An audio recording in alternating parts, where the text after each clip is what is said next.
Hey, you've got this part of the video. You've got the live unedited edition. Home Gadget Geeks. It's Thursday night. It's the 9th. No, it's the 8th of July, 2021. It is 8 p.m. in the Central Time Zone. And if you caught this any other time than that, you've just caught the recorded version. That's okay. Hang tight. We'll get started here in just a second. I am getting, Rich, I think I'm getting a little feedback from you. Mike, are you hearing an echo, or is it just me? I am not hearing an echo. Okay, Rich, are you hearing an echo when I talk at all? I do not. Nope. Okay, 1, 2. Okay, well, maybe it'll go. Maybe it's just We'll ask the live audience too if they're here. Yeah. For Joe's out there, or Ken, or if you guys are hearing an echo. If you are listening live, let us know if you're hearing an echo. We'll get started here in just a second. I could go on headphones if you want. Are you coming out speakers? That might be. That might be why. Yeah, that might be best if we could. If we could just eliminate that as a. Now the big question is, where the heck are they? Mike, I've been traveling so long, I don't have them handy. That's all right. Take your time. Mike, have you set up Windows 11 in a VM or anything anywhere? Have you? I have not. I was waiting for this show to talk about it and see if it'll be worth it to run. Yeah, I think so. We'll talk. What are you running it on, Jim? The Surface. The Surface. Okay. Surface Pro. I don't really have an extra machine to run it on. You could throw it have to run on a VM. Yeah. Throw it on a VM and Unraid. That'd be fun. There you go. If you got some, it needs a little juice. So okay, not so maybe not. But yeah, Joe, I found Uyghur. He's back up and working. We'll talk about that next week. You guys will hear the full story. Mike, it was John handled it. We just you're like, I'm having problems. I'm like, well, we'll just get started. He's like, yeah, Mike can just jump in when he gets here, right? I mean, he was totally relaxed about it. I felt so bad about that. So we did it, and he did a great job. I mean, I only had him for half an hour, so like he bolted through his material pretty fast, and then I stayed on for another 10 minutes and then let him go. It actually worked out for me. I didn't have a lot to give last week. Wow. I just didn't have a lot of time to give. Yeah. A little loud, Rich. No, I had to really crank my volume to hear, and these are just the cheap set of headphones. Yeah. I use the Surface headphones most of the time now for most calls, and I don't want to put Surface headphones on. I want to keep my hat on. Yeah, no, right on. I actually picked up. Looks good. I like it. All right. Does that help with the sound? I think so. Let me count to 10. 1, That's probably 2, what it was. 3, 4, 5. Yeah, I think that was it. Because I heard a little echo with Uyghur too, and I kind of figured it was you, but I didn't even think about the headphones. So thanks for doing that. All right, let's kick this thing off. Let's get this bad boy rolling. Here we go. This is the Average Guy Network, and you have found Home Gadget Geeks, show number 496, recorded on July 8th, 2021. Here on Home Gadget Geeks, we cover all the favorite tech gadgets that find their way into your home. News, reviews, product updates, and conversation, all for the average tech guy. I'm your host, Jim Collison, broadcasting live from the AverageGuy.tv studios here in a beautiful Bellevue, Nebraska, beautiful Omaha, Nebraska. And, of course, we post the show, and there won't be a ton of show notes because the topic will speak for itself tonight, but we post a few show notes out at the AverageGuy.tv. Big thanks to John from Unraid last week. John came in and saved the day. Mike, we lost you a little bit last week. We'll talk about that next week and what broke down, but give us the 30-second version of what went awry for you. Well, so my whole network was not down, but so flaky, as in certain things worked for a second, then they wouldn't work for a second, then they would. And long story short, we'll talk about this next week. After diagnosing it, turns out to be a faulty main switch in my server rack. So I think the power supply is going out. And so a bunch of ports on there not working right now. Found the ports that are working. So we're coming to you from a working port. Fingers crossed it stays up for the next week, 2 weeks, because we'll talk about it more next week. But essentially what I found out is the way I've set up my network with VLANs and PoE for my wireless access points all throughout the house, it is not easy to just say, okay, disregard that switch. Here's a dumb switch to replace it because all my VLANs don't work. My PoE that switch doesn't have PoE. So I was stuck trying to just fiddle, and it was driving me absolutely insane. But yeah, we'll go into more detail next week. If you guys want a fun diagnosing story, you can reminisce with me on my pain.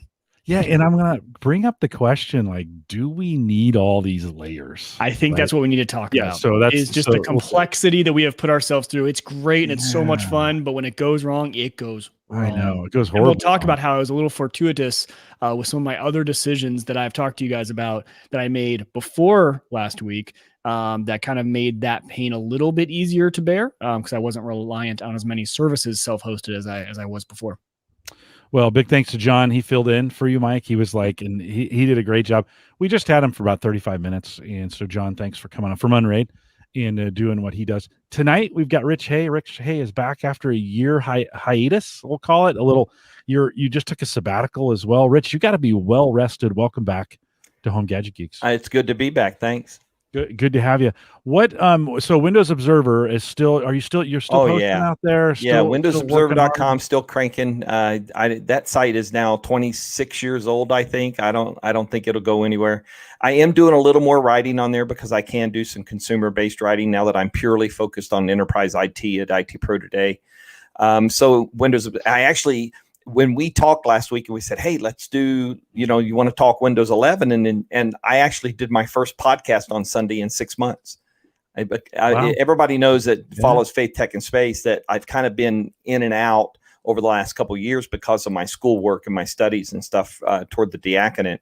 So it just happened to be just the perfect week homework wise and all of that stuff. And Windows 11 came out last week, our first preview build. So it was a great subject to talk about. So it was nice to get back behind the mic for that. Good to hear your voice. And I couldn't, the funny thing is I had to reset everything on the computer because I installed Windows 11 on it, the leak build. And then I got the final, the first release. And so I sat down that morning. I didn't have Audacity installed. I didn't have my MP3 tag program installed. I had nothing going for doing a podcast except for OneNote. So got that sorted out real quick and got going. So it was fun to be back. And, I thought, what's that rhythm going to be like? And it just kind of comes back naturally. It's further proof that the way I do my show is natural to me. So it was fun. I always joke because I listen to you like at 1.4 speed and you talk fast as it is. And so you're getting me at 2.0. Oh, you were just rocking. By the time I got to work, I'd be frustrated from trying to because you would just unload information. And so I'd get to work and I got to slow Rich down. Slow down, Rich, slow down. Well, Rich, good to have you tonight. And appreciate it. You're coming off a sabbatical. What does one do on a sabbatical? Did you do something fun? Did you just rest? Mainly it was just kind of rest and not just be under the work kind of deadlines and things like that. I mean, I typically produce anywhere between about 10 pieces of content a month of various types, right? Feature or reported how-to case studies or just news pieces. And I, we had originally had some plans to do some work on a project my wife was interested in doing, and she ultimately decided not to go forward with that. But, I did some stuff around the house that needed to be done. The big garage clean out. We actually swapped 2 of our rooms. So we took the spare bedroom from downstairs, switched that to upstairs, broke that room down and created the spare room up over the garage. And we kind of put together ourselves a prayer room to be able to go in and do focused prayer, when we do our prayer. And so that was really nice. We did have another set of floors installed. So we knocked out 3 more rooms, I think, with the new vinyl planking. And then it was just kind of the nice, relaxed, not having deadlines, and that kind of, and I did some writing during that time. I probably could have podcast, but I didn't. Because I was in studies too. So, that hasn't changed. In fact, we're in under a year now until we're done to our ordination. It's scheduled for June 25th of next year. And God willing, that's where we'll be. But this summer, we're doing double scripture classes online. So they got us doubled up big time this summer. So, but we're 2/3 of the way through and we're working through the final 4 weeks. So, but it was just kind of nice not to have any kind of responsibility in that sense. Right. No, good for you. Kind of a halftime break and we're still in COVID too. So that kind of kills things. Yeah. Well, hopefully we're moving out. Yeah. We want to talk Windows 11 tonight. We're going to spend the rest of our time here. I think there's a lot to talk about kind of around it. We probably won't dig deep into the features or tearing those kinds of things apart. We can talk a little bit about some. For folks who've maybe not been paying attention, June 24th was the announcement of that this Windows 11 would be in 11 o'clock Eastern. That Windows 11 would be indeed a product, and that it would be available in a couple weeks. That couple weeks. I think it was last week that it became available through the dev channel, right? Through the dev channel for those insiders. You can still, Rich, right? Anybody can still sign up if they want to do this. Oh yeah, anybody can be an insider, so you can sign up and get on dev channel and get it. Now, the big key around Windows, the operating system itself, this first preview build, brings a lot of new features to it. If you've watched the live stream event on the 24th, you saw a lot of those things. Most of that is in that first preview build. They had an updated build released today. We still don't have the Android apps in Windows Store. That was probably the biggest surprise for me on the event, was them saying that Android apps were going to be in the Microsoft Store on Windows 11. They're actually using Amazon's platform. So if you have a Fire tablet or something like that, you're used to using Amazon's app store, that's what's going to tie into the Microsoft Store, and you'll be able to run Android apps on Windows 11. So I think that's what everybody's really excited about getting their hands on, right? That's probably the big deal, because truly Windows 11 is Windows 10 at its core. I won't say it's just a new UI, because it's not. This OS runs so good, even in this stage of development. It runs so good, I'm running it on 6 physical devices and in 1 virtual machine. I've just dove in. The advice I always gave was don't go dev early. Don't go dev early on your main drive. I've done it. I'm doing it. Yeah. But it's fun. It's kind of nice after 6 years. Windows 10 is a great OS. And, we kind of got used to that cadence of semi-annual releases. But it's kind of exciting to see new stuff.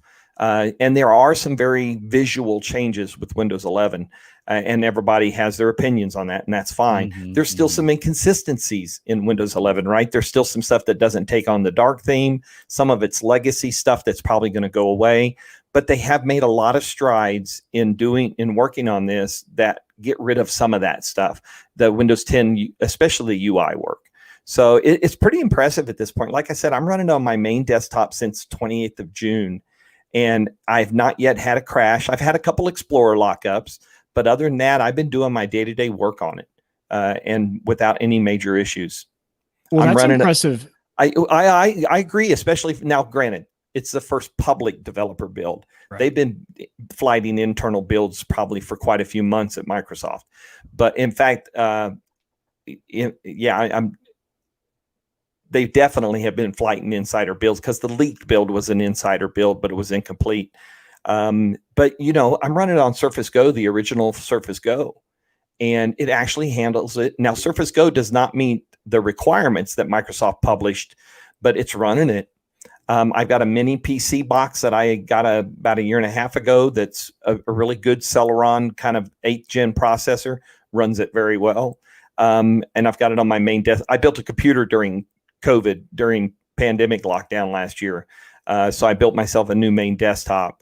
And it's, I'm running on a 7-year-old i5 from HP, an Elite 1000. It's running pretty good on those things. It really is, pretty impressively. So a lot of people will see the visual, but what people will miss is that all the work that's gone on underneath, under the hood kind of thing, I think.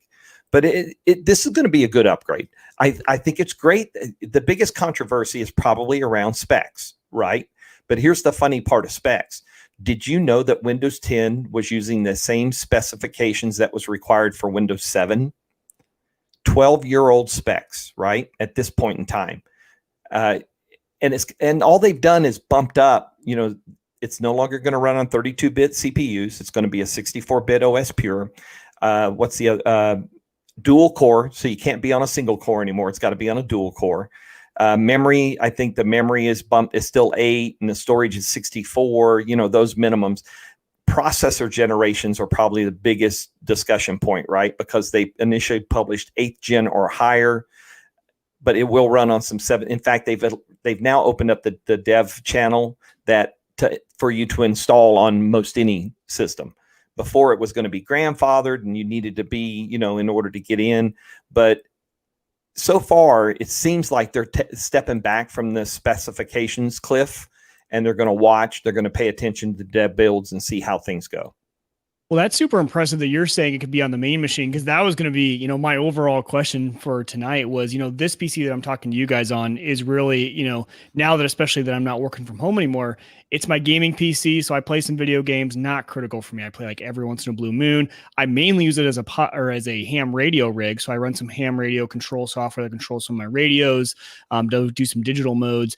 And so I guess, overall on the upgrade experience, I'm curious, can it just kind of go over and keep all my stuff installed that I have, or does it need to be a clean install? Yeah, no. If you're on Windows 10, you can upgrade to Windows 11. There are a couple known issues in the current release notes around upgrades. Okay. Because there are some deprecated features that won't be coming to Windows 11 from Windows 10. So take a look at that list and just make sure none of that impacts you. Okay. But again, the normal advice that you give to anybody when it comes to developer channel builds is you shouldn't be running them on your main machine.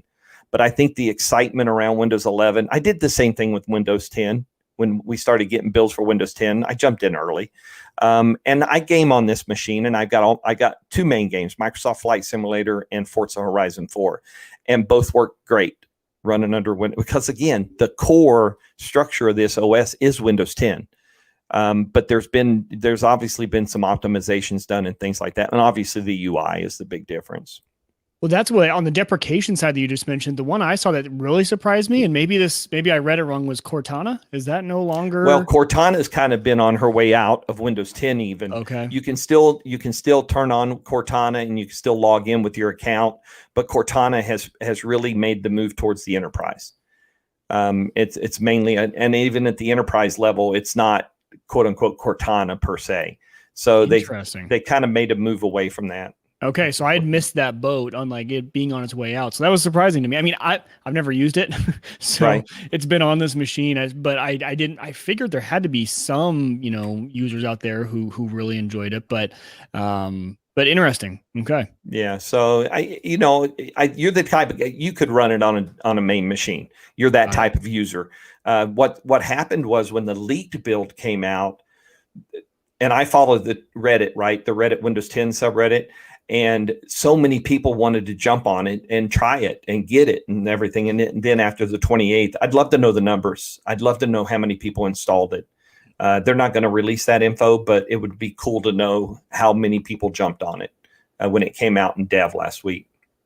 Well, I don't know if many people, like for me, the reason I knew it came out was because of all the articles about how it was leaked before. Oh, apparently. Yeah. I think that was actually beneficial to Windows. Like that leak got them a lot of press. I probably wouldn't have heard of Windows 11 coming out even in dev, because for those of us who aren't subscribed to Twitter feeds, especially that like really go in depth with Windows stuff, you might miss it. I'm even missing some Apple news, and I'm a big Apple guy, right? Like haven't been paying attention that much. So I think that news article was really interesting, how it was leaked ahead of time.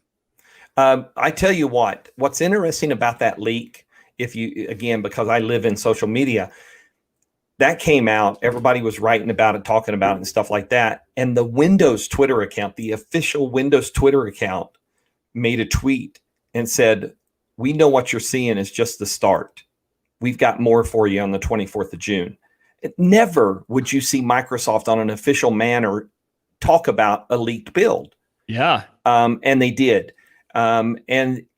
And we had a media event. So when they had that event, media got a unique channel to go, and we had a little talk from one member of Microsoft before the stream, and even then it was acknowledged that leaked build, and it didn't, as we saw on the 28th, and as we saw on the 24th, that leaked build had just like a little bit of what we eventually saw in the first preview build.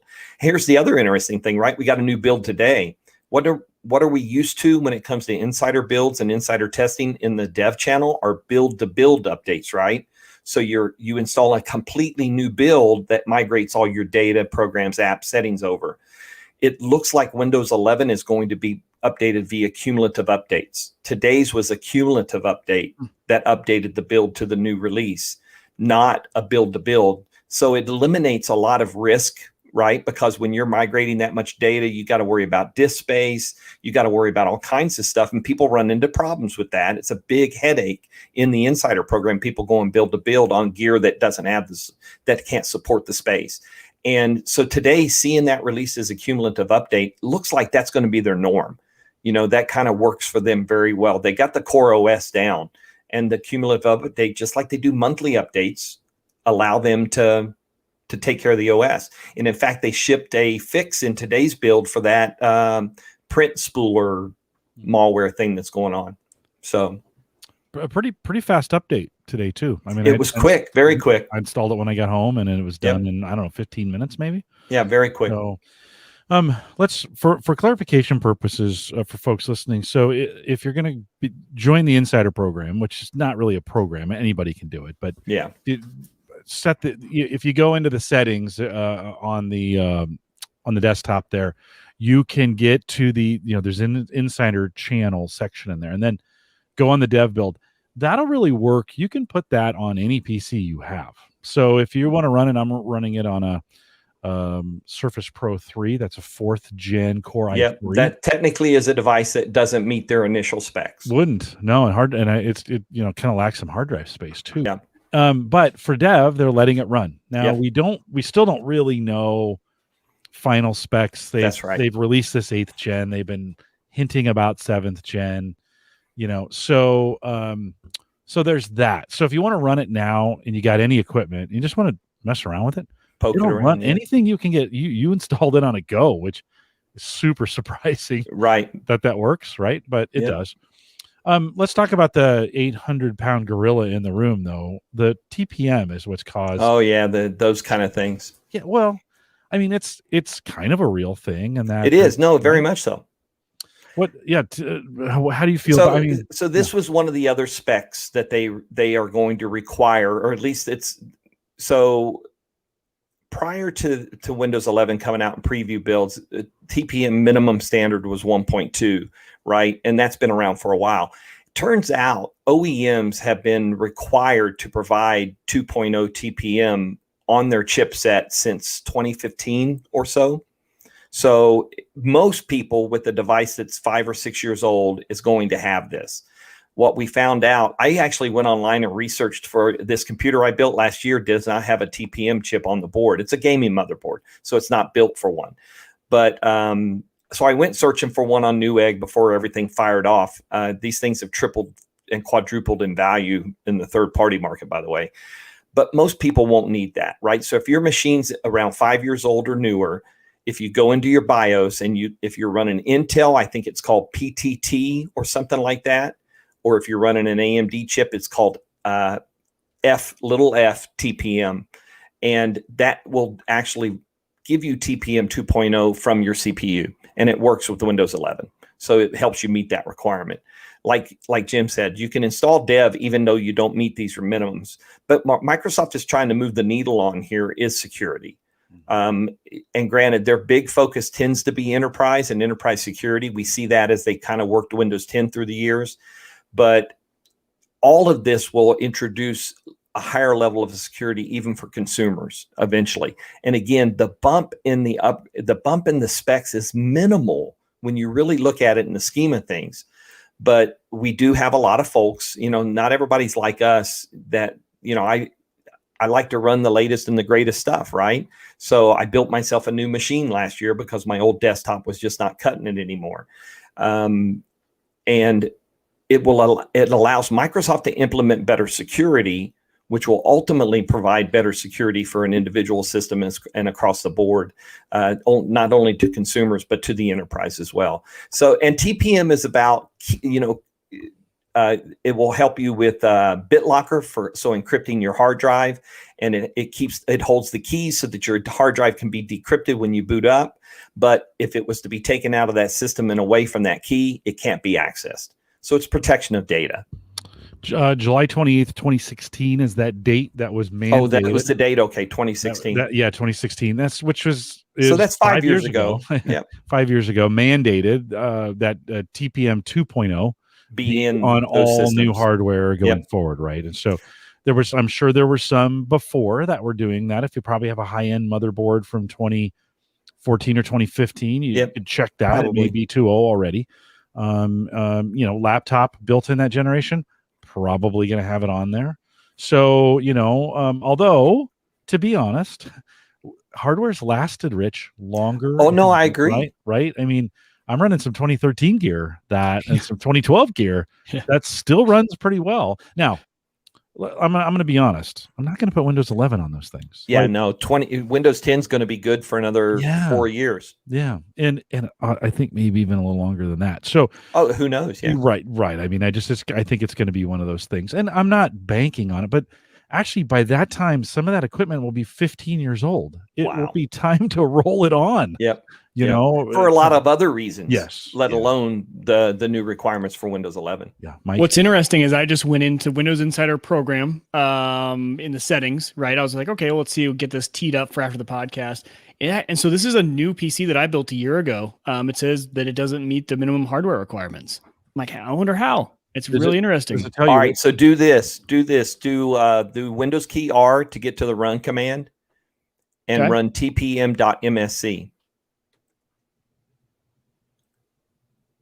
Oh, compatible TPM cannot be found. Okay, so most probably likely go to my you need BIOS to activate it in your BIOS. Yeah. And a little F TPM because I'm on a Ryzen. Yep. Okay. So if you're on a Ryzen like I am, I'm on a Ryzen 5, I think is what I did. That's what I am too. But if you go into the BIOS, you'll find it. It'll be labeled FTPM, and that will turn on 2.0. Now, is that motherboard specific? I mean, I don't even know. I can't remember. No, it should be Ryzen. Any Ryzen motherboard BIOS should have that setting in it. Okay. So, yeah, I'm on an what is it? ARSUS. I don't know how to pronounce it, but AORSUS is my motherboard, the X570, and it was right there in the BIOS for the chip.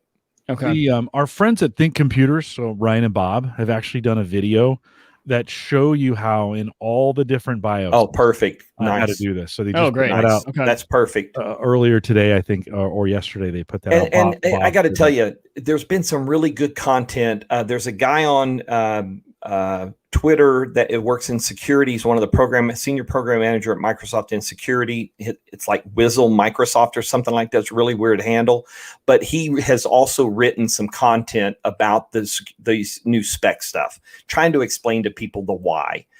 Rich Woods, I don't know if you knew this or not, but a few months ago, Rich Woods moved away from NeoWin. He's no longer writing for NeoWin. He writes for XDA, which has always been kind of a mobile platform focused platform.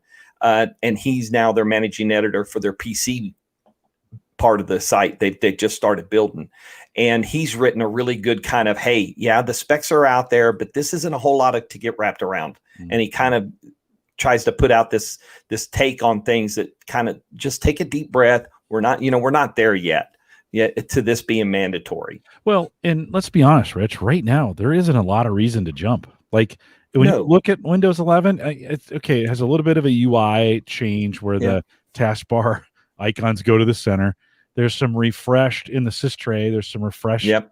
They've actually created a couple buttons over there out of the icons. Right. And beyond that, I mean, you get a few backgrounds. Now, I know there's a lot more going on, but the settings app is just beautiful. It's much easier to navigate. Yep. It's cleaner, right? But but even the Windows 10 settings app was usable, right? Oh yeah, I agree. So I guess as people are thinking about this, if you have old computers, one, you don't have to make this move, right? Nope, and not at all. Today there isn't a lot of reason to. I was listening to Paul and Mary Jo on Windows Weekly, and Paul did mention, I think there is some gaming, like there is some Xbox code that's making they're gonna some of the stuff that's on the Series S and Series X, like auto HDR, the new disk access speed. So if you're running like an M2 NVMe disk in your system, that's the same type of hard drive SSD that's in the Series X and the Series S. So you'll get faster. I mean, I'm seeing that already just on this system, and it doesn't even have that stuff yet, right? So if you're auto HDR, if your screen and your card supports it. So it's almost, I won't say they're turning it into an Xbox, but Windows 10 has become a very robust gaming platform. And when you look at Game Pass Ultimate, which includes just a ton of titles for PC as well as the Xbox, Game Pass is just so worth if you enjoy a little bit of gaming, Xbox Game Pass is so worth the investment. Agreed. They just added Electronic Arts stuff, so it was a separate subscription before, And today they announced July games already, and today they announced like 3 or 6 more that are going to go into Game Pass. I mean, it is the best value in gaming, but they're bringing some features to Windows 10 and 11 PCs or Windows 11 PCs that are going to bring some of that kind of performance, access speeds, performance visuals, and stuff like. But I got to tell you, I think I'm running a 1660 NVIDIA 1660 Super. It's got like 6 gigabyte of VRAM on it. That's what I'm running too. Horizon, the same exact machine. Forza Horizon 4 in my full screen. So that's like 1440 by 3160 or something like that. Corner to corner, edge to edge is just beautiful. I mean, Microsoft Flight Simulator, that's a challenging game anyway, visually, but it really does. I mean, so those features that they're adding the Xbox aspect, they're taking what they've done in 10, bumping that up a little bit as they move it over to 11 with more features and stuff like that. So the question mark of whether or not you need a console comes into play here if you've got the right PC. Well, I mean, I think we're already with some of the xCloud work, we're already seeing this idea, right, of xCloud. Hey, sorry, Xbox Cloud Gaming is what it's called now. Yeah, what they've changed. But was xCloud. Right. And so what that tells me a little bit, if we're reading the tea leaves, is that a lot of these updates, they're taking what they learned on Xbox, bringing it over to Windows 10, now Windows 11. Yep. And some of those system requirements, like you're going to have these anyways. Yep. Like as a gamer, you're probably going to be on a 7th or 8th gen. You're probably going to have that TPM chip that's there. You're probably going to have the NVMe drives that you can use for that. I think that gaming may be the one exception. I just kind of said, for a lot of people, you don't have to go this route. But I think this could be a big boost for gaming and gamers on it. And it could be a big, when we see this release this fall or next. They say holiday. So I put that kind of October to December kind of. Yeah. I mean, I think, okay. And Rich, think about this. We can't get Xboxes right now. No, I know. Right. So, right. What do you think of a pitch of like, okay, you can't, I know you're having trouble getting the hardware, but gamers, you might have that hardware already. Run it on the PC. Or the hardware that will run and be efficient on it. Yeah, absolutely. Right, yeah. Just like the issues around the availability of the consoles, it's the same thing with PC parts. Right. I am so glad I chose to build my system last year when I did, because that was before the chip shortage happened. It was before prices went kind of nuclear and just went crazy. I mean, and I build my system. So when I build a new system, I typically build it with at least 2 upgrade cycles in the hardware. I usually will go high end on the motherboard and just get there first. And then I will probably take 2 or 3, a couple generations older CPU and start there. So I was basically cannibalizing my old desktop and bringing some of the stuff forward, right, with the addition of the NVMe stuff. And so I thought my memory would carry over. Oh man, that day came and I pulled the memory out of the old box, and I wrote this all up on windowsobserver.com. I kind of walked through what I did with the system, but my memory didn't work. So I had to make an emergency order to Best Buy and go pick it up the next morning to get 32 gig of memory. So that allowed me to bump the memory up. So that in a year or two, I can go to a higher end CPU probably, and, keep the system refreshed that way. That's just how I approach it. I don't know how you do it, Mike, but.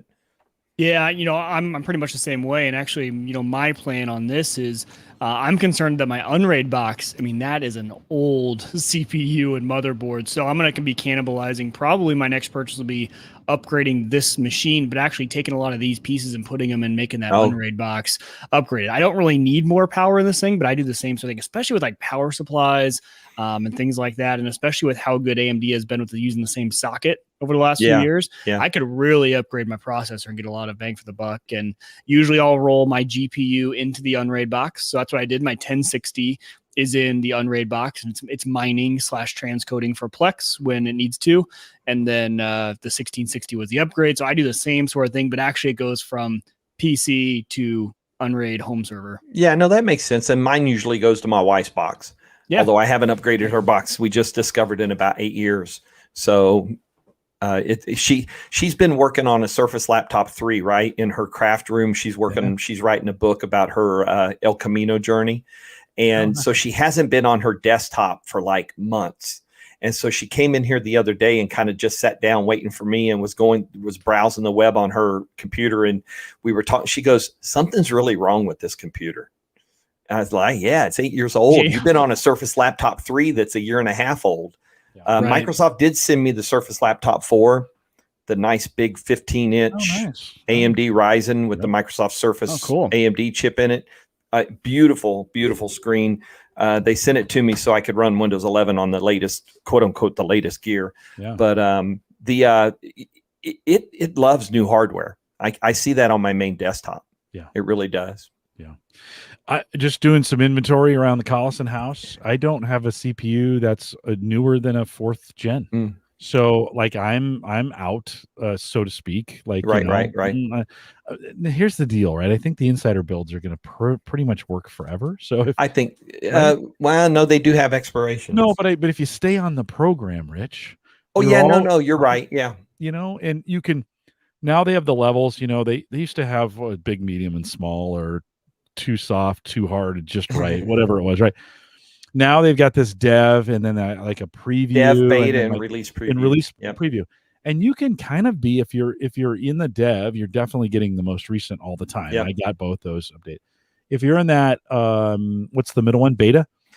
It's not as frequent, but you could stay in beta. You would get updates maybe a little bit more regular than you would get just the standard updates that you get with Windows.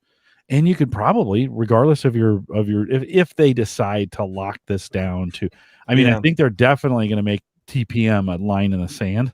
Yeah, I really do, right? I think CPU's probably got the biggest chance of backing up a level or two. Yeah. Here's the interesting thing, right? They put word out when they announced the upcoming build, and they said getting ready for the first insider preview. They did talk about the fact that and this was around the time specs were still, an issue, quote unquote, to being in the right channel. They were talking about that if your dev machine wasn't able to run Windows 11 at the spec level, you would be pushed down into beta when that they expect to put it down into beta sometime this, quote unquote, summer. I think it'll be this month sometime. But here's the reality, guys, right? I think RTM for Windows 11 is probably build 22,000. And we will get a series of cumulative updates in dev channel to kind of continue to tweak things, fix it, no issue. They're getting a ton of feedback. Okay. I know they're getting a ton of feedback. And then as it moves into beta, it'll resume. Beta will be where this build is tested and proved to be ready for release. Here's the interesting thing, right? There is no expiration date on Windows 11. You know how you normally see an expiration date around dev channels? There is no, you mentioned that there is no expiration date. It is listed as version 21H2. So will Windows 10 get an update this fall, or will we just see Windows 10 get maintained with monthly cumulative updates? They're going to run 2 channels. That's just the. You think they're going to run 2 dev? I do. Because the dev's already gone 11. There's no more 10 in dev. I don't know. It's a good. And in order to revert to 10, you've got to go clean. That's why dev is kind of that unique channel. You cannot get to stable through dev. You can get to stable through beta, and you get to stable through release preview. There's an option that works really well, by the way, to say next major release, don't give me any more preview builds, and it works very well. Yeah. Well, that doesn't work in dev. Huh? Not dev. No, dev can't get you back to stable. Okay. So right now, if I want to be able to go back to stable at some point, don't go into the Windows Insider program and upgrade to 11. Yeah, in dev, you'll want to wait for beta. You'll want to wait for beta to get it if that's what you want to do. But every one of the devices I've installed it on, I have since done a reset on after doing the initial install, just because I wanted a clean starting place for everything.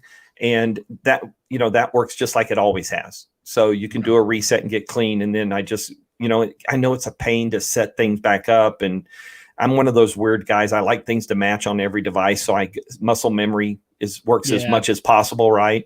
So I really do prefer that. So I all of my devices have that matching start menu now. I got to tell you, I don't, how much did you use Live Tiles, for instance? Live Tiles have really created an uproar that they're not in Windows 11. Yeah, I've never used them. No, they got deprecated too fast. Like, they weren't deprecated, but developers didn't support them. Right. Even they were just. I think I went static on the start menu a couple of years ago with the granted big icons, big squares, but Windows 11's menu, it's just icons there, right? You can scroll. So when you open that menu and you scroll your wheel, if you have more than 3 lines of pinned apps, it will go down to those next ones. And I haven't tested it to see how far I can go, but so far I've got 3, 4, 5 rows of icons in that part with all my mostly used stuff right there handy. I used to keep a lot of stuff on the taskbar. I don't anymore. But same terminology, right? I can right click and say save to start menu. Yeah, you can right click it and it'll say unpin from start, pin to start, pin to taskbar, uninstall if it's a store app. There's a recommended section in there as well. Where they're putting things in right there. Yeah, the recommended tends to be documents recently accessed and apps either recently installed or used. So that I have not seen like recommended apps pop up in here like they do on 10 sometimes. You know how that you get a suggestion. Right now, recommended tends to focus on apps installed or documents that you've recently accessed. I think this is where we're going to see the replacement for Timeline. That's kind of where they're putting your most recently accessed stuff, because Timeline is also deprecated. That's even deprecated in Windows 10, right? That's gone as of the 21H1 update. Right. Which, again, here's the reality of Windows. These guys know how to look at telemetry. They know what features are getting used. And I'm telling you, they're going to invest the development time into the stuff that's getting used, not the stuff that's why Live Tiles went away, because people weren't using them. Yeah. Good on the phone. Not so great. Oh, they're great on the phone, but not so great on the PC. Yeah, it's a little different. They were fine. It's just people didn't use them that way. Mike, did you want to add something? Well, no. So one other thing that I saw in the notes for Windows 11 that was deprecated that had me really concerned, but maybe they're just as a new version, is OneNote. Are they going away from what? I mean, they're just not automatically installing it. So OneNote for Windows 10 will not automatically be installed as part of a base install. You can still. I'm running it right now because that's my favorite. Good. Well, when I heard that, because we use it at work, actually, my coworker and I who work on the same team, I mean, that we live in it. You should see, it's kind of actually probably dangerous. It's where I do all my research. Yep. All my story research is in there when I'm working on storylines or writing stuff and preparing for stories. They're working on the OneNote for Windows, not the one for Windows 10, the store app. But so there was talk about it gaining capabilities, a couple years ago. Great. It's been now said that's going to gain more and more capability to match kind of and do what it does. But yeah, so they won't automatically install it. Okay. And of course, what the other thing that's gone is Internet Explorer is disabled in Windows 11. So it's still there as a stub, but it points to Edge, and it points to Edge's IE mode. Just wish they'd put a stake in that thing. Oh, they need to just be done with it. They need to. It is. At dinner tonight, I was telling Sarah asked me, hey, what are you guys talking about tonight? And I was telling Windows 11. And she's like, so what's different? So we were mentioning how this gets, how the start menu kind of gets centered. And she says, about time. Like that's where it should have been all along. This drives me crazy that it was all the way to the left. Wow. And so, yeah, I know it for her, that change will make sense. She was you can't move it. It can't go back to the left side. Of course. Here's the funny thing, right? There's some law. I forget I seen it on Tift law or something. Anyway, it's this law of just taking your mouse and slamming it right down in the corner to get access to that menu, right? I think Steven Sinofsky famously wrote probably 3,000 words about this law when he was building Windows 8. Yeah. But so people have brought that up. But muscle memory is muscle memory, right? Yeah. I have purposely stuck with the icons and the taskbar centered because I want to use the OS as it's being designed and developed. And you know what? Muscle memory kicks in after a few days. Rich, here's the deal, though. So, Uyghur talked me into this M1 Mac. Back at the beginning of the year. Come on, Mike. I got to give you credit for it, right? I mean, was it me? No, it wasn't you. No. I was gonna say. I was like, I thought I discredit. Oops, I just pressed. Oops. I thought you said that was not a vulgar word. I was setting my phone down. I put it right on my mixer, and it hit I did not tell you. Yeah, exactly. No, I didn't think that was. I was gonna say It was that Ed me. Sullivan. It was Ed Sullivan. But Rich, now Windows and Mac are really the same user experience. I mean, it is no different than. I mean, it looks, it acts. They're in the same spot, the same. The only difference is the time is in the upper right hand corner on Mac, and the time is in the bottom right hand corner for Windows. But they're moving closer together. So when I saw this interface, I was like, oh, okay. Like it just kind of makes sense to me. I could go all the way to the left or I could go to the center. I do that because I run a dual, because I run both Windows and Mac together here. Right. I have PC, Mac, PC in my monitors, and they're all pulled together with synergy. I try not to think about the OS. I try to think, how do I get things done? Just the work you're doing. Yeah. How do I get things done? See, ultimately, that's the thing, though, right? And we've talked about this before, I'm sure, that use the tool that works for you to get the job done, right? What other people use is what their preferences are. It's what their particulars are. I've been itching. I continue to watch and see if I can't find a great deal or get some company to send me a Mac Mini or something, because just to get into the OS and start to kind of explore. At one point, I cover OSs, but at one point I tried to get the company to buy a $600 Mac Mini, and they just refused to spend the money to get me the experience on this. So I don't write much about Mac OS. Yeah. I write a lot about Windows, and we cover Chrome OS a little bit and things like that, but not at the extent we do Windows. But because I want, being such a Windows guy, I want to kind of understand, like you were just saying, Jim, they are, and you're talking about a very visual connection between the two OSs. Functionality wise, there might be some slight differences, but it's about the app or the program you're accessing to do your work. And there are some tools for some people that are better on Mac than they are on PC, and vice versa. And so that's where it ultimately gets to. You got to use the tool that works best for you. Yeah, I think so. And that's been my journey over the since January. I think I picked that up in January, Mike. Does that sound right? Have I had the Mac since January? Do you think? I think you ordered in January and it arrived early in February, right? And it was supposed to be like late February. It arrived I think like a week earlier, 2 weeks ago. And I'm to the point now, I don't struggle anymore. And there's differences. Mike and I talk about this, the difference between Control C, Control V. And, gotcha. And Apple key, or what do you call that? The command key. Command C. And so between that and work, I'm kind of, nope, that's not the right one. And now that Windows has the cache, the copy cache where you can go back and the clipboard, the Windows clipboard. That's actually, so now that's clever. Yeah. So I love actually having the Mac help me find that or use that key, that keystroke, because that's what does it on the Mac. On the PC, that brings up the clipboard. So it just kind of reminds, like, and it doesn't harm. It's not bad. I just choose the one that I want. And it's a great reminder that I've got that copy paste clipboard. Yep. I copy and paste a lot.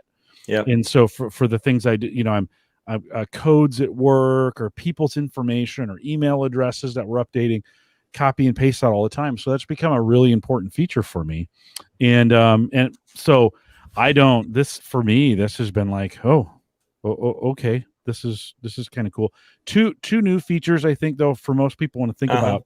Rich, that swipe from the left gets you now the widgets, what they call widgets now. Yeah, widgets are kind of back. Those had been on the right side. They're now a swipe in. You're talking about the old Charms bar. Yeah, that used to be on the right side. Well, in Windows 7, the Windows 7 widget. Oh yeah, those old little programs you could run on the desktop. Yeah, I love those things. Oh yeah, those were cool. There weren't very many of them. There were kind of rogue sites that kept those up and running for a long time after Windows 7. Yeah, I like that, especially for like CPU utilization.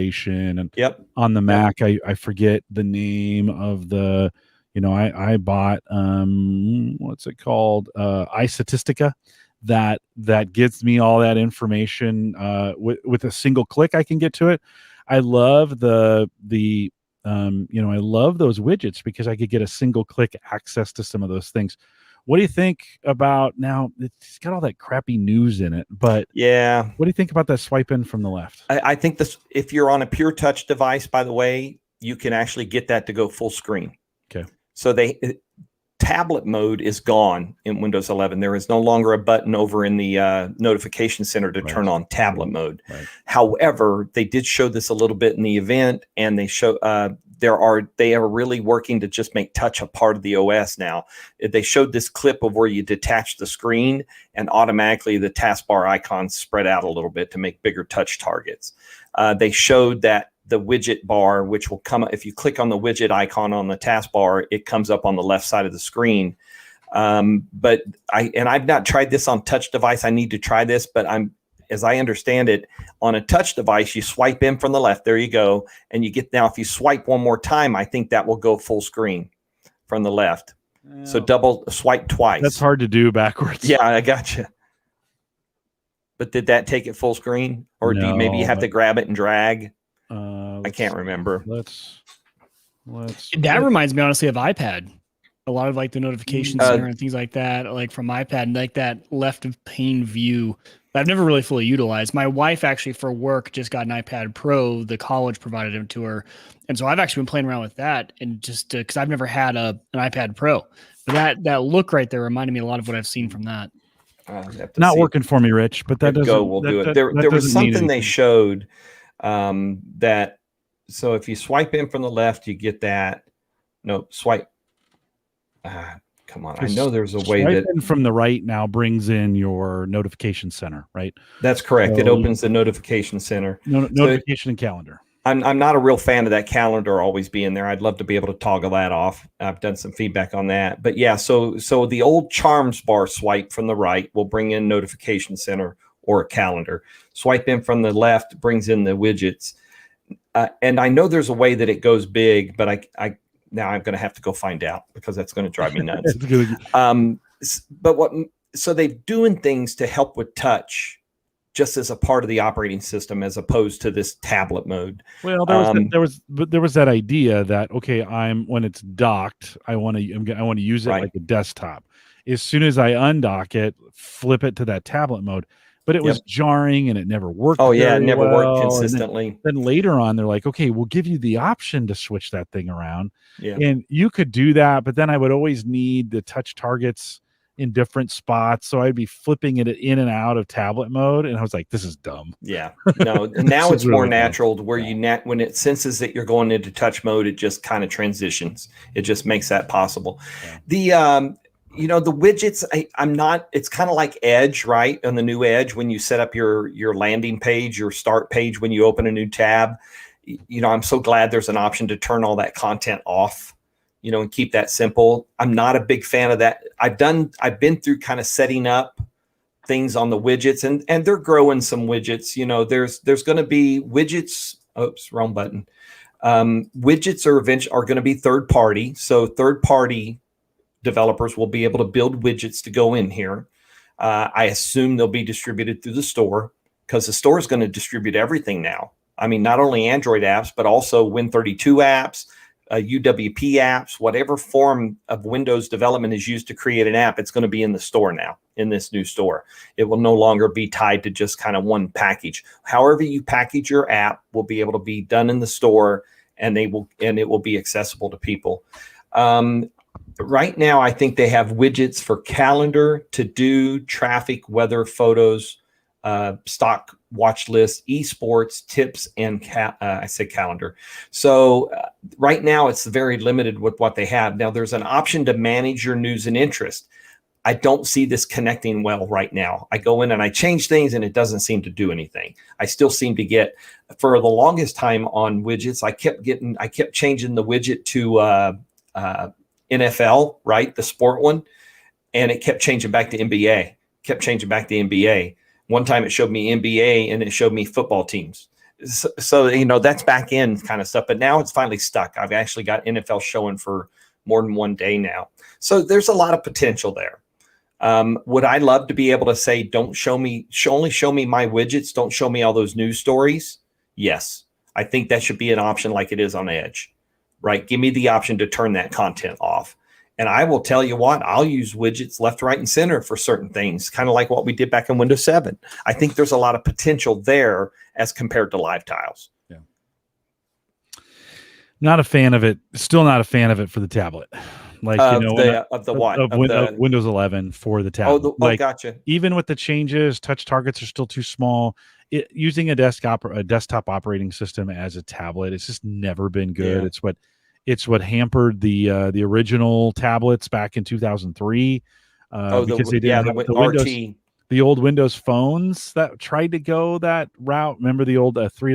whatever they were, 3.5. It hampered them. So it's still not. They've got some work to do. There's work to be done. Yeah, no doubt. It's going to be a tablet. It's not a great mic. You mentioned an iPad, and that's just still a killer experience when you're thinking about on a tablet with your big fat fingers touching things. And I mean, it's really optimized for it. And so, Rich, I think it'll be interesting to see.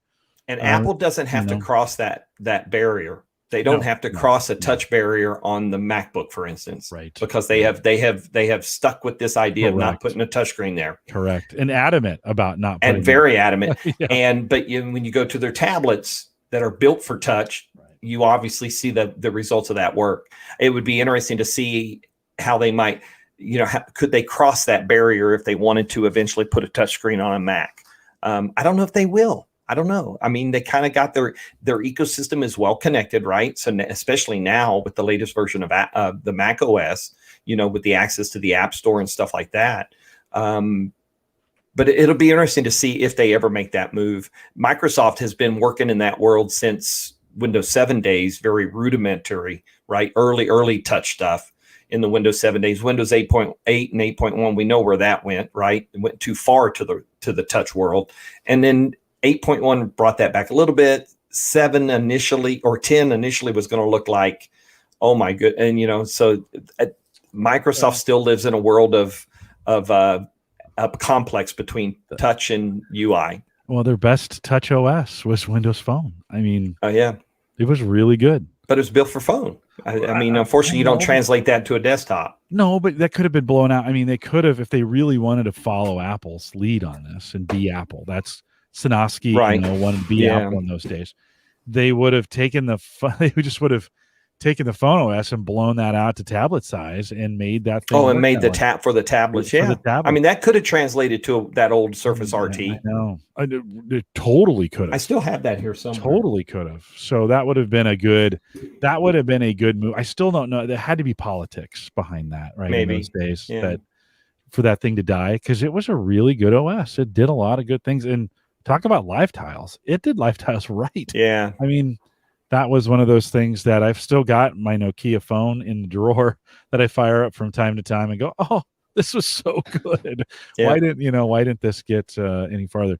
The Xbox Companion app is front and center on the install. And so if you want to, if you're an Xbox, if we mentioned this earlier, but if you're into gaming and you're into Xbox and you're not using some of the Xbox apps to kind of manage or interact with your Xbox environment, Mike, I mean, I'm not a gamer, but they look great. And so that's, Well, and for me, so the reason we use it the most is because all my buddies are usually on Xbox. I'm one of the rare that went to the PC Master Race side. My brother-in-law as well. Well, with Game Bar, we can still use Xbox Game Chat, and those guys on their Xbox with their headset, they don't have to do anything different, right? Because Discord is popular, but that's for everyone if everyone's on PC. So for talking to your Xbox friends, we use Game Bar for that, and it works great. I mean, even inviting to parties, inviting to games through there, cross-platform. We do the same thing when we're playing Call of Duty or Forza, right? We do Forza with our computer and Xbox friends. And it works really, really well. Now, the companion app, I've noticed they've been moving more and more into just the Xbox app. Yeah, that's where they're going. That's where it's all going. So Game Pass, because I've been loving that. Game Pass is in there. Yeah, and you mentioned, Rich, the biggest addition for me has been the EA Access, because I am a huge sports gamer. I mean, that's where I started. And that's where all the sports games are. And they're all, the Vault, really, essentially, you get those all, they're not right away, but for free, essentially, quote unquote, right, with your membership. If you can be patient enough to wait. Well, and on the PC, exactly. Well, we started playing, my brother-in-law and I started playing FIFA and Madden on the computer.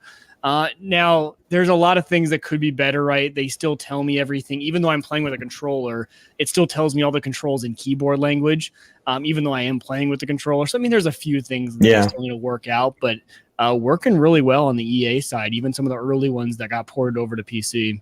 Yep. No, like I said, that deal for Xbox Game Pass Ultimate for PC and console is for just console, it's a great deal. I mean, the amount of games you get, but to get it Ultimate, to get the crossover stuff to the PC, we saw the Xbox had their big show last month, showed off all their new stuff that's coming up, and Forza Horizon 5. For instance, that's coming in November. All of that stuff is going to be on the PC as well. So I find myself able to game at my PC more often than I am at my console, just for the nature. And I'm glad to be able to have access to that without having to worry about Steam, for instance. Exactly. I only did one game on Steam, and that was Fortnite. So. And right now, Fortnite's not on my system because it takes up too much of my time for my studies and stuff. So it's uninstalled. Well, for me, Game Pass actually is killing my data cap through my internet provider. Because you end up even if you're not going to play it right now, I'm like, ooh, that looks good. I'll play that at some point. I'll play that at some point.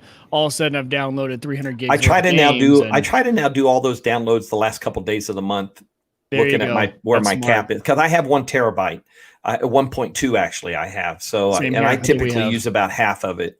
And a little less than half. But that's what if I've got a big download to do, or I will wait until the end of the month and eat up some of the data cap that's there. But it's great. I mean, it's becoming, I'm going to use a Microsoft term, ubiquitous, right? It's becoming quite ubiquitous where you do your thing at. And if anything has made Microsoft a huge success under Satya Nadella, it is embracing this idea of finding the users where they're at. Whether it's on a Mac or it's on, whatever it is. Your phone is a great example of connecting in the Android ecosystem to your desktop. I really love it frustrated me when I wasn't on a Samsung for a while. I'd upgraded to a OnePlus McLaren a few years ago, not accessible through your phone to do some of the casting the apps, basically. So I went back to the S21 this cycle and upgraded it. Now I've got full access to that. So Microsoft, I love the fact that they do embrace that. And writing about their enterprise side, they're very similar in their approach, in that Teams has become such a portal for everything in Microsoft 365, whether it be development or whether it be collaboration or productivity. Teams has become that hub for them. And that's where, if they got you on 365, they got you in Teams. That's where they're going to deliver the goods. I just wrote today about the fact Skype for Business Online shutting down at the end of this month. Gone. Not Skype Consumer, not on-premises stuff, but Skype for Business Online gone on 31 July. And most people are already on Teams if you're a Microsoft 365 customer. But let's talk about that for a minute, right? This was a funny headline. Did you see the headlines right after what was it? Oh, after the event on the 24th, the headlines that kind of dominated some of the news coverage was the fact that Microsoft was integrating Teams into Windows 11, right?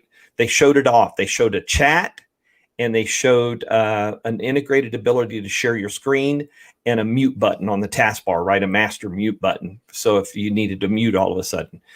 Well, the funny part is that all these sites went and wrote about this integration thing. Slack came out with a statement that day. Do you remember when Microsoft launched Teams in 2017? Mm-hmm. Slack published a full-page ad in several newspapers saying, "Welcome to the world. Welcome to the ecosystem." Right? Mm-hmm. We're friends. They're not so much friends anymore. No. They released a statement, kind of lambasting Microsoft for using Teams or using Windows 11, the OS, to integrate Teams. But nobody read in depth enough to read that that's not for the enterprise level Microsoft Teams, that integration. It's for Teams Personal. Mm-hmm. So it'll only work with the Microsoft account. It won't work with a work account or a school account.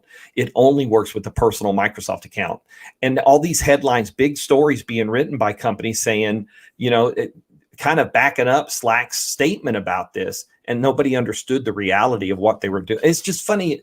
Yeah. With so much focus for me these days on enterprise, I don't get to play the consumer part very much, but I was actually able to write about that a couple weeks ago and say, look, everybody's getting this wrong. And here's the reality of the circumstances.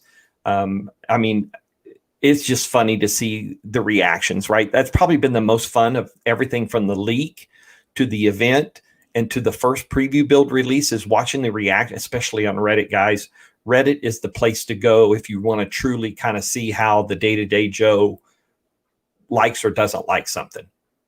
And having been following that for a couple years now, it's an enlightening kind of, and by the way, I've come with an unofficial scientific assumption watching Reddit. Probably 80% of the problems people have with Windows is their own fault. They cause it themselves by tweaking something they shouldn't have tweaked or following, like you know what I'm saying? Like everything in tech is It's a lot of fun though. You got to give it to them. Windows 10, 6 years old, perfect kind of window to start to bring online this new version. Still support Windows 10 for another 4 years at least.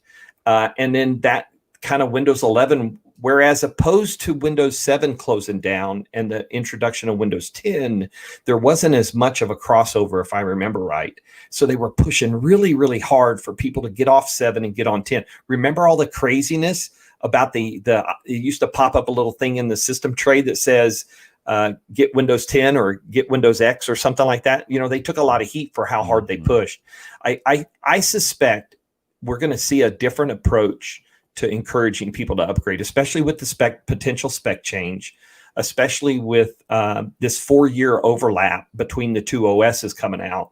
It's truly going to give them an opportunity to slowly kind of filter people over to Windows 11 to take, and to get people on Windows 11 at a more normal pace, right? Instead of this hectic, crazy, because enterprises don't like that. Right. You know, a lot of high-end consumers don't like that. Enterprises definitely don't like that.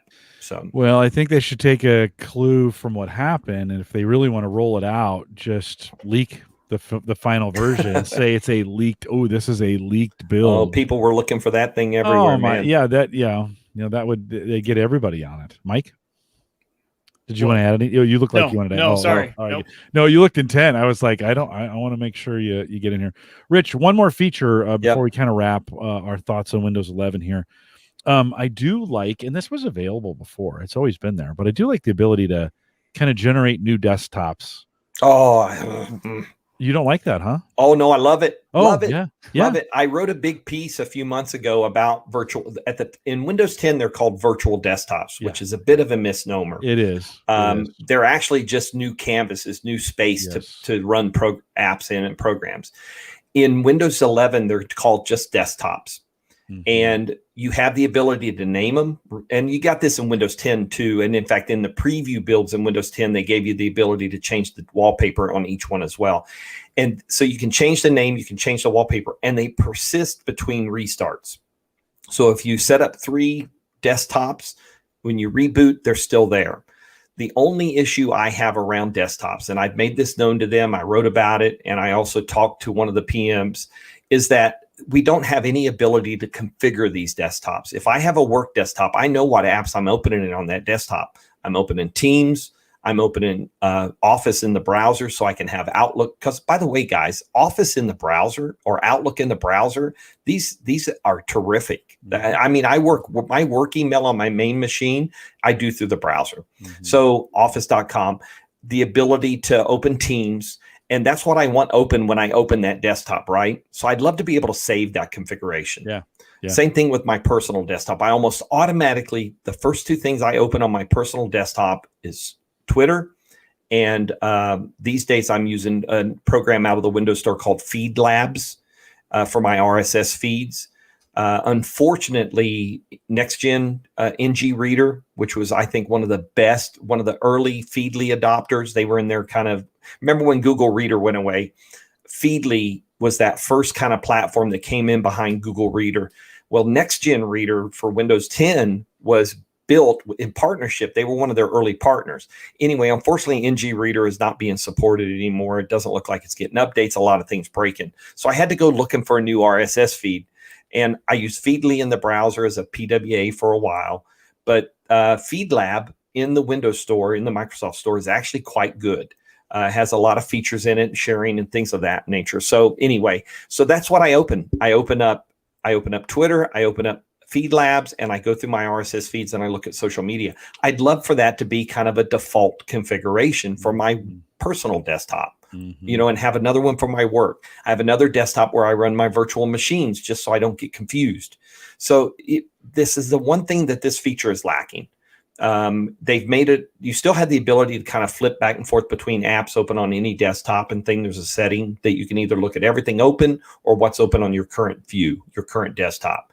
And the Windows 11 and Windows 10 even does this well too. It switches back and forth between things quite easily. Shows you on the taskbar, there's an option to show everything that's open. You click on it, it goes to that desktop. If they would add the ability to configure these desktops with certain programs or certain, well, they're snap groups, right? Docking and undocking external monitors has been improved in Windows 11. And I just wish it had that ability to save a configuration. It's great to have the name. It's great to have a unique wallpaper, but I still got to go manually start that desktop up and get things running that I want to run.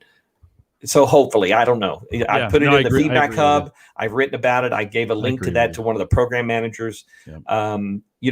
They brought the snap layout stuff, that really cool little menu that pops up when you go over the maximize button in an app or a window on Windows 11. It shows you all your different snap options based on the size of your screen. Today's update actually now it takes into account a smaller screen like the Go, for instance. It has less options compared to a widescreen or a typical 4:3. Is it 4:3 that Surface is normally, or 3:2? But I think it's 4:3. So I really do think the potential here with Windows 11, it is very early stages. All right. We've only have 2 public previews so far. The person from ZDNet that wrote the story that said it's an unfinished and unpolished mess was exactly right. It is, but that's where we're at. I think what we're going to see, I think we got the base core stuff done here. That's just my guess. We're going to quickly move into beta. Beta is going to allow them to iterate to really do the polish. And yes, there's still legacy elements of Windows that are going to be of that nature, right? You may never see a dark mode of that kind of ancient thing, because the one thing Microsoft has to do compared to Mac is the legacy support, right? I think it's a huge difference in the size of that. Excuse me. So Microsoft has to support a lot of old stuff in order to keep the enterprise happy. So that can be a weight. That can be a weight sometimes to their ability to update. So I think the small spec bump and the little things they're doing to improve security and functionality, I think Windows 11 is going to be solid. I really do. I mean, it's a good start when you think about how early it is. Rich, I don't actually mind that doesn't keep state on those desktops. Because, oh, really? Yeah, because I jump in there and open up different things and move them around. Yeah. And this was really, really helpful. I was doing a bunch of work on remote desktop so I was on the Mac going into Windows desktops. And then you can set with remote desktops, each one of those can be a screen, basically a desktop. Oh. So then you can command arrow through those to move in between. So I'd have very cool. I'd have 4 open or 3 open, and you could go desktop and then command arrow go to one, command arrow go to the second one, command arrow go to the third one, and easily flip between those desktops. And then I'd close them out, they'd go away. And I actually like that, because then those desktops wouldn't be sitting there doing something. And did they, I don't remember, did they change the behavior? Does it cascade the apps? Because it used to be in Windows 10 early on with virtual desktops, if you close the desktop, the apps cascaded down so that you didn't quote unquote lose an app. Yeah, I'd have to try that, because it moves it over.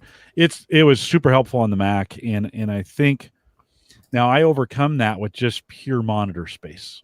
Right. No, so, I love my 34-inch widescreen. Yeah. Well, and not just having one monitor, but I have 9 down here, Rich. So like I overcome monitor problems by just having more monitors. Yeah. Right. And listen, and my monitors are old. Like I've still got some old VGA monitors down. They're the early flat screen monitors, right, that we saw. Oh yeah. So I'm still recycling some of that old gear to kind of make it work.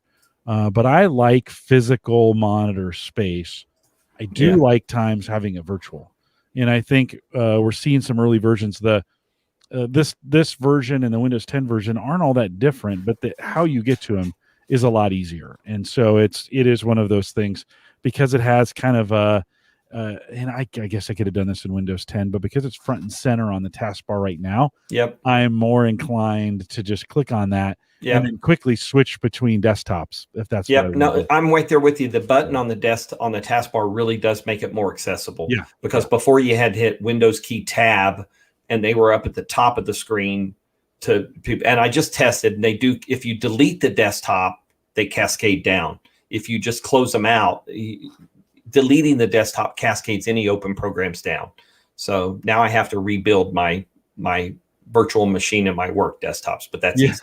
But you know what I'm saying though? I like that for clutter.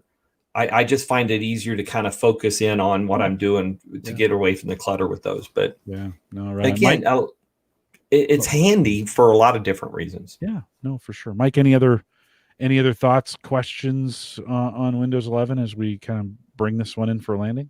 No, I'm excited that it can be used on the main machine. I'll probably wait till we get to beta so that I can switch back over to the stable. I do that a lot. On the Mac side, it's very similar, right? When they go into, you can get the beta and then just say, hey, wait until the next standard release. And then that's what they do with the beta and release preview. Yeah, on the I'll probably wait until there, but I'm excited for all the gaming features. So I think, just upgrades to it, any efficiencies there. And the NVMe thing you had me interested too. I actually, on my desktop, I have 3 screenshots that I actually just tested because I put a 1 terabyte NVMe in here for my games. I already have an NVMe for my OS, but I put in another 1 terabyte for my games. And I was just doing speed tests on there with they're so fast with Crystal Disk Mark. So I was testing them, and they're insanely fast. So but it is weird how different they are compared to what tier of that M.2 you get. So that can make a difference. Pro compared to, I think I got a different one, slight, right? Nothing. And also the PCI, right? If you're 3.0 or 4.0, my NVMe's, I have one 4.0 and I have a 3.0. So both of them are fast. That's my difference. I think we might have the same motherboard, so I didn't even think about that, Rich. Maybe I have the ASUS X570 is what I have. I think that's what I have. The Asus or the ASRock, one of the two. I can't remember which one I have. But those NVMe's, I couldn't believe how much difference it was between a standard SSD. And in fact, when I wrote the story whenever it was last year after I built my machine, I ran some benchmarks on or maybe I wrote a separate story talking about the difference between NVMe and SSD, and it's significant, the data speed. Well, I can share that. I can show you guys that right now if you guys really want to see. Just real quick. So here are my 2. Let me pull it up here. Share screen. Yeah, pop it in there, and I'll share the screen. You want to come over and see this on YouTube? Okay, so on the left, so these are both solid state, right? The left one's the NVMe. The right one is just a standard SSD. I mean, so when we're talking about read speeds on the NVMe, 3,500 megabytes per second compared to 545 on the SSD. And then you go down to the write speeds, 2,000 on the NVMe and 487 on the SSD. And both of these were relatively, the NVMe was brand new. The SSD had only been in there for just a little bit. So it's not like this one has a lot of extended wear on it. And I remember the switch from spinners to SSD, which was tremendous. You guys want to see? Okay, so here's the spinner. I tested all 3. Wow. Spinner was so down slow. 215 read, 144 write on that spinner drive. So I mean, just look at the comparison there between the NVMe and the thing that I thought was interesting is a lot of the suggestions still, I hear people saying this is, hey, for your game disk, right? If you're going to store your games, you can keep that on a spinner. And while I think that's still somewhat true, I think we're starting to get to the phase where, I mean, there's a reason that Xbox, the new PlayStation have all moved to the high speed storage. Yeah. Makes a huge difference. Makes a difference in loading. in loading huge. times. Drastic. Because I did. So this spinner that we're looking at the speeds right here, this was where I stored all of my games. So I actually didn't even, I skipped the whole SSD phase with my game storage and just went straight from spinner to NVMe. And I was shocked at the loading speeds, the little things, even just the jitters sometimes. And you can tell it was trying to pull something. Yep. And it just works that much better. I know most games utilize RAM pretty well, but there are still loading times and things like that just have a drastic change. For me, the difference between my SATA is consistent. So I'm running two different types of NVMe drives. I'm running a PCI Express 3.0 and a 4.0 one. And the difference between the SSDs they're down in the, I forget the numbers, but I mean, just they're in that low 500 type range. Then you step up to the 3.0 NVMe and you're peaking out at around 3,000. But when you get to the 4.0, over 5,000. Wow. I mean, the speed is just crazy. I had fun making the charts for mine, just playing around with it. But the difference in the speed is tremendous. It really is. Well, I'm glad you bring it up because I think sometimes people go for the cheapest on Amazon. They don't realize that you can get a SATA drive that fits in that slot, right? And you think, oh, it's the skinny one. You see the looks like, oh, why is it so cheap? Well, it's going to give you the same speed as a regular SATA SSD. Yeah, really to make sure it's that M.2 NVMe. This little mini PC that I bought last year to replace a desktop that had failed, what used to be my podcast machine, it's got NVMe slots in it. I'm not using it, but I can go from SSD to NVMe in it. I mean, and it's a little box that's about this big, and it's quite a powerful little device for $220. It's crazy. Yeah. What I love is all the standalone NASs, like your Synologies and everything, are starting to put those slots in, and then it's a lot smaller space to put in a cache drive into those Synologies than having to put in the old school SATA SSDs. Yeah, most of them come with their own hits. Some of them have the built-in heat sink, or some of them have it's easy enough to add a heat sink to it. So, right, definitely the way I would go in the future, for sure. Rich, for folks that are listening, if they want to follow you, where's the best place? The best place to find me is on Twitter, and that's at WinOBS. Everything and anything I'm doing or saying or thinking about goes there.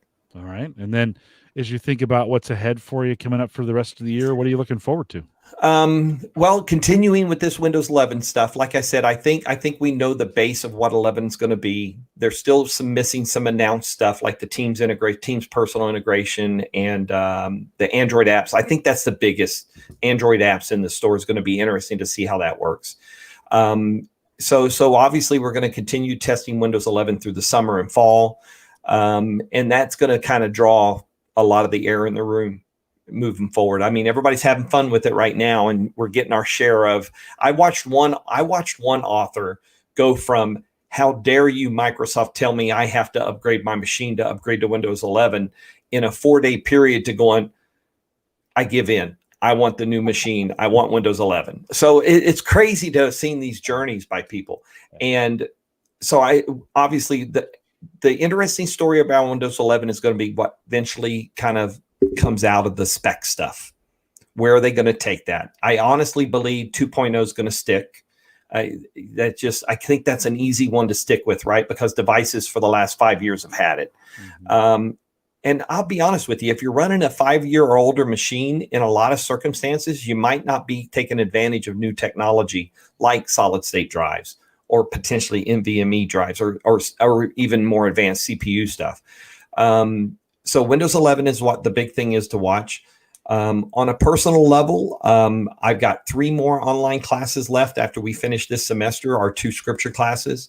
And I do 1 in the fall and then 2 in the spring. And we have local stuff that we'll be doing in our final year of formation and stuff. And it's still going to be writing about the enterprise and writing about enterprise IT and what's going on in the world of that. Rich, thanks for coming on tonight. Thanks for having me. Thanks for pinging me and being like, "Hey, this," because I hadn't, to be honest with you, it was perfect timing. It was perfect timing. We had the slot open. 11 just came out. You wanted to talk about it. I'm like, yeah, let's do this thing. So, thanks for saying yes. Thanks for reminding me.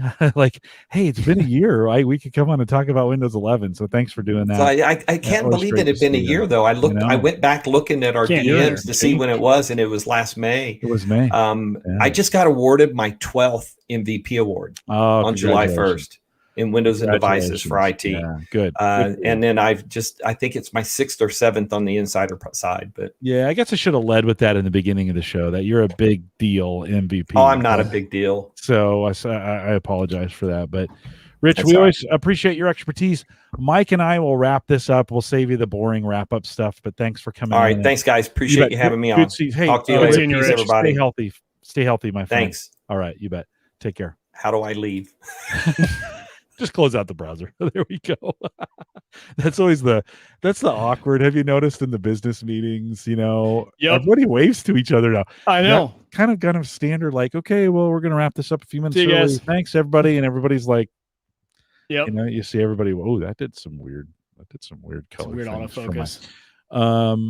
Well, Mike, I think, I don't know if we're not going to talk about Windows 11 that much going forward, but I'm sure it'll hit the podcast from time to time. When it hits the beta channel, that's when I'll probably talk about it again. Yeah. Just mentioning how it goes. I'd be interested in your take on this from a gaming perspective, just to be honest. With you. Maybe keep us up to as we get in there. Kind of think about some of the gaming bits that are coming with it. And did we talk about how long is it typically until it hits the beta? Oh, I think it's going to probably. I think you have 2 months. Okay. I mean, it's not even August. So I don't know. I honestly don't know. But in the next month or two, 30, 60 days, probably we'll see a beta. Great. And then we'll probably see an October. I bet I'm going to say October 11th. No, that wouldn't make sense. November 11th would be the right day, right? Because then it's 11/11, 2011. Right. So no, it's not 2011. I was wishing it was that, but it's 2021. It's another one. Yeah. No, I was just wishing I went back a decade there. So yeah, we'll kind of stay up to date on it.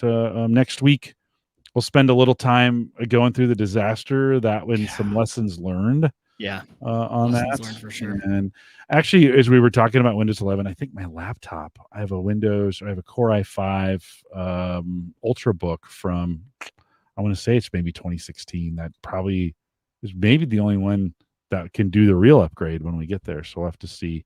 But that'd be perfect on a laptop. It's not touchscreen. That'd be perfect. And I'll be honest, I'm going to run the dev channel permanently on the Surface until the Surface just gives up the ghost. That makes sense. Right. That's kind of, why not? Why wouldn't I? Yeah. They allow me to get it done.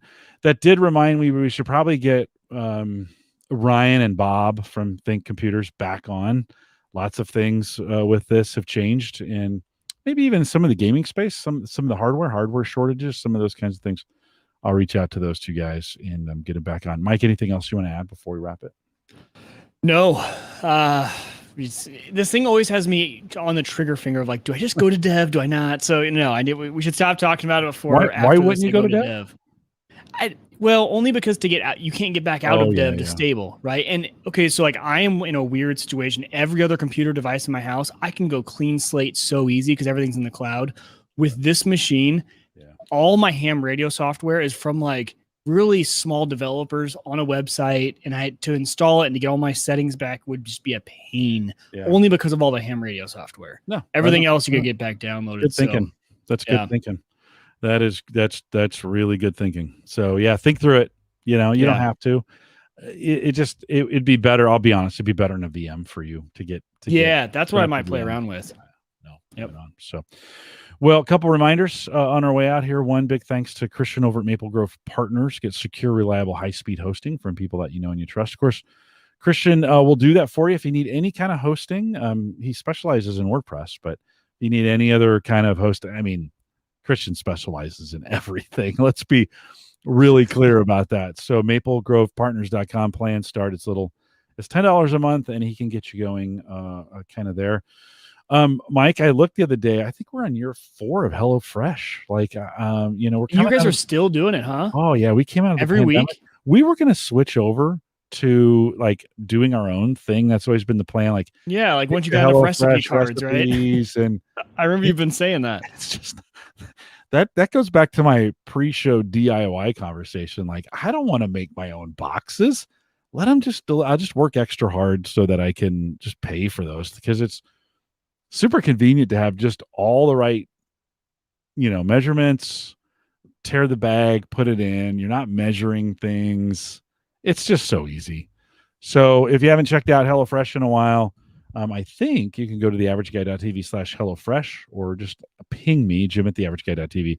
We have plenty of coupons to give away. Maybe you're just bored with your current diet, and coming out of the pandemic, a good way to kind of learn. I'm a million times better of a cook now, Mike, than I was.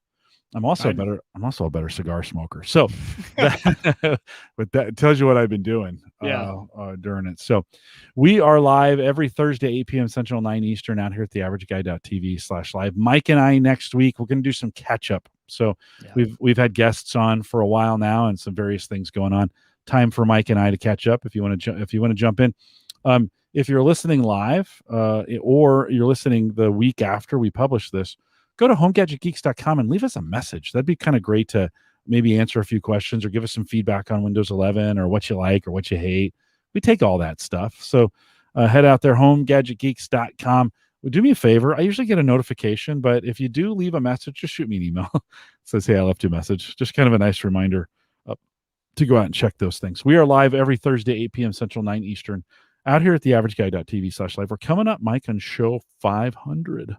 4 away from 500. So, and you've been doing this with me since 2 and some change, right? I really need to write this down and put it on a sticky note on this monitor, because we talk about this when did you do we can never remember. Look it up. We can never remember. Right around there. Well, I think the good news is we're going to get to see each other this weekend, right? I think so. That may work out. So we may get, usually I head out your way. I think you're coming mine, and it'll be super fun to spend a little bit of time with you. So it'll be good to see you. We will want to see you next week. So come back out, join us live, do all those things that you do. If you're listening to us live, we'll do a smidgen of post show. With that, we'll say goodbye, everybody. Rich, if you're watching the video, thanks for coming on. He jumped in the chat room and said thanks. But Rich, thanks for coming on. Appreciate it. And trying to think if I've done it. Well, next week, guys, Mike and I we're gonna talk about burning down our tech setups. So just be ready. Like, we've both had some things. You might hate us after next week. You're gonna hate me. I'm gonna lose a lot of cred. Burn it down. Oh, hold on. Let me. Well, since we're in post show, let me show you the beer that I got for you. Oh yeah. So I think some of this we've had before, but some of it we hadn't. The Joe sent the Love Honey, which is, love that one. Oh, it's so good. I can't. This is going to be maybe next week, because we got to do that. And then let's see, a new IPA. You're probably going to like this. Little Wheezy. It's called Little Wheezy IPA. We haven't had that. That's like a little pug on it. That's cute. That's a new one. And then let's see. We've had, I'm pretty sure Joe sent this before. By the way, thanks, Joe, for sending these. Joe sent great. Do you remember this one? Great Stout? I don't remember that one. Okay. Was that one, maybe there was only one of them? No, I'm sorry. It says cream, not great. Cream Stout. Okay. American made. Let's see. Ozark. Yeah, I think it's new. Pairs well with barbecue, Gouda, pecan pie. Maybe not all together, but that's what. And then hold on. Let's see what else we got on the. I think this one's new. It's called a Rockhound, Crystal State Rockhound. There we go. Yeah, I haven't seen that one. Oh man, I got a lot of good ones. Joe hooking us up. All right, Joe is setting us up. Are we enjoying these while we're together, or on the like this weekend, or on the show? Hopefully on the show. We'll do maybe both. You know what? Yeah, we'll figure it out. You'll drink it early. Cool. Easy Tiger. Oh, that's new too. You wouldn't say it that way. You'd say it Easy Tiger. Easy Tiger. Easy Tiger. And then this is a favorite for both you and I. This one is a favorite. Blackberry Bramble. I think we had this one. Yeah, you had. Did we have that? We did have it. Yeah, I don't remember that one. It's still, well, maybe I kept it for myself. So that is that's going to be the rundown. Awesome on those when you come pick them up tomorrow. Been ever since the office opened, that meant we have an amazing gym, and there's a trainer there, so they've been doing classes, like kind of like boot camp style, really good classes. And so I've been for the past month doing 5 a.m. and so go in, get there at 5, and then it's great though, because when you have kids, right, Hannah and I just split this up. Like I wake up, get there by 5 hour, leave at 6, come back home, and the boys are just waking up, and I can get them ready, get them off to school. It's like perfect timing. But it's so funny. Like my gaming has just like, I don't game anymore because I go to bed. Like I'll be heading right after bed as soon as we get done here. And tomorrow we're actually starting at 4:45 ahead of time because we want to do an hour bike and then finish up with 15 minutes of something because they have Pelotons in there. So we all can get on a Peloton, do Peloton rides. Wow. And it's like a corporate account too. So every person, if you use your work email, you get like a free Peloton account. Nice. It's insane. So it's been really good though. Just like my mental health, my physical health. It's been like the last 2 months have been a lot better. I was on a struggle bus there at the end of that COVID. Oh, dude, I am in. The spirit is willing and the flesh is incredibly weak. Like I am just enjoying just slothery, right? Just like, I don't feel like it today, Yeah. And that's the mode I was in. So like I needed a shift, and luckily both those things for me. I need to get at this age, it starts doing damage. Like it starts doing irreparable damage. You're like, oh my God. Right. There's no coming back from this. No, I'm never going to get that back. No, that's never going to happen again. I'm a little concerned, just to be honest. Like I have a little fear that I'm going to do a stair workout and have a heart attack.